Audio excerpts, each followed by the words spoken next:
السلام عليكم أخواتي، مرحبا بكم. كنجدد بكم اللقاء إن شاء الله اليوم مع طريقة العناية بالخميرة البلدية، كيفاش يمكن لنا نعتنيو بها وننظفوا الإناء اللي كتكون فيه.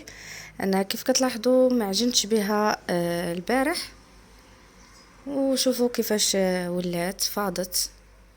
يعني الوقت اللي ما كتعجنوش بها يوم واحد كتكون الخميرة ديالكم نشيطة جدا. هذا هو المصير ديالها، كتفيض وكتحل من القرعة، لاني انا ما كنزيرش عليها القرعة، كنخلي لها واحد المتنفس. شنو تندير ليها في هذه الحالة؟ ناخذ هاد الخميرة كلها، كنصبها في واحد الاناء اللي كيكون هكذا واسع وكيتغلق، وكنظفها مزيان. لان الا ما جددناهاش وخليناها هكذا غادي تحماض لينا، وفي نفس الوقت ما غاديش تعطينا داك الاختمار المطلوب. لهذا فاش ما تعجنوش بها واحد النهار وما تعطيوهاش تاكل في داك النهار، عرفوا بان غادي تولي لكم بهذا الشكل هذا. غادي نغسل هاد القاروره جيدا، غادي نرقدها في الماء باش يسهل نحيدو ديك القشره اللي كتكون لاصقه في القرعه. وهنا هذاك الخليط ديال الخميره غادي نضيف ليه شويه ديال الدقيق ونخلط ونضيف ليه الماء. الوقت اللي الخميره البلديه كتعرف بانك عطيتيها الدقيق والماء، كتحيد فيها ديك النسبه ديال الحموضه الزائده وكترعرع، يعني كتخمر مره اخرى.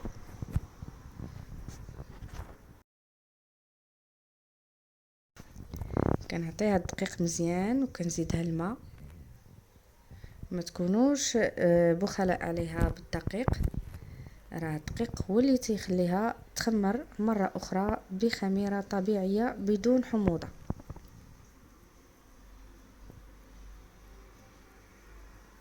يعني الوقت اللي تشوفوا القرعه ديالكم صارت يعني محمضه، في هذيك الريحه مجهده وكتفيض لكم من القرعه وما عطيتوهاش تاكل داك النهار، عرفوا على ان ضروري خاصكم تنشطوها بهذه الطريقه هذه قبل ما تعجنوا بها الخبز ديالكم.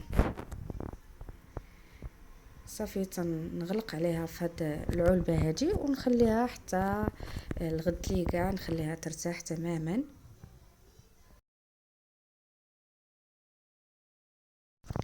دابا الصباح القرعه ديالنا راه نظيفه جدا، غسلناها نشفناها، كناخذوا هذيك الخميره ديالنا، نتوما لاحظوا كيفاش دايره خمرات. الان غادي نخلطها مزيان حتى تنسجم مع بعضياتها هكذا.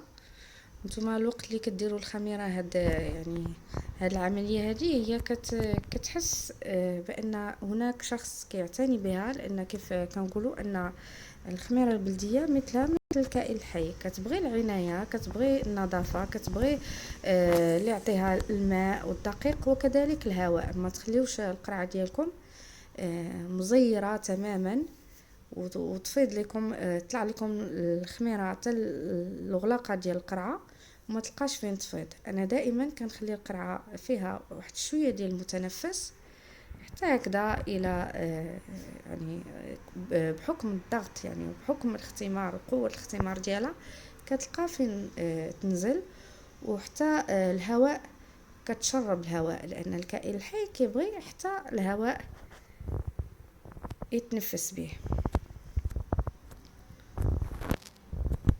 يعني العناية بالخميرة البلدية باش تعطيك فطائر ومخبوزات رطبة وخفيفة ضروري تعتنيوا بها بهذه الطريقة هذه. مرة تنظفوا هاد القارورة فين كتكون الخميرة.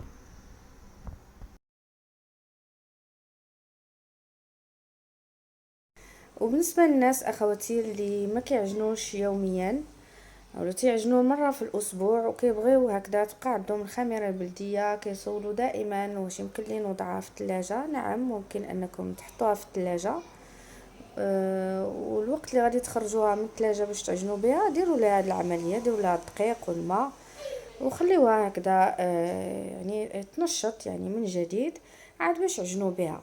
يعني ما تاخدوهاش مباشرة من الثلاجة وتعجنوا بها الخبز ديالكم. تبغيو تعجنوا الخبز ديالكم يعني حاولوا تحيدوا من هذيك نسبة البرودة وتخمروها بشويه ديال الدقيق والماء. وبالنسبه مثلا هكذا كاينين الناس كيقول لك اودي انا كنعجن مره في الاسبوع. كيجيني السؤال غريب الصراحه، ان الانسان علاش كيعجن مره في الاسبوع؟ علاش ما يعجنش حتى على الاقل مره كل يومين؟ خاصة الناس اللي عندهم هكذا الأطفال ديالهم، يعني ديما نحاولوا في العود نتوما ما غاديش تصايبوا كيكة بالخميرة الكيماوية، أولا تصايبوا مثلا البريوش بالخميرة المعجونة. حاولوا تعودوا تخدموا هاد الخميرة البلدية ديالكم، راها كتخمر الفطائر وكتخمر لي كيك، يعني راه بزاف ديال الوصفات كاينين على القناة.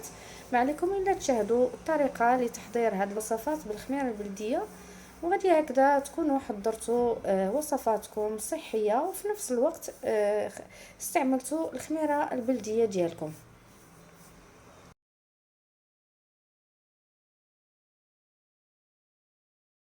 كنتمنى اخواتي نكون فدتكم بهذا الفيديو، وصلت لكم فكره ان ضروري تعتنيوا بالخميره البلديه ديالكم يوميا، ولا ما عطيتوش تاكل داك النهار عرفوا بانها غادي تحمض لكم وما غاديش تعطيكم الاختمار اللي بغيتو. ودائما عطيوها الدقيق والماء وهويوها شويه من القاروره باش دائما تعطيكم نسبه الحموضه في حدود المعقول. مبقى لي الا نودعكم، والسلام عليكم.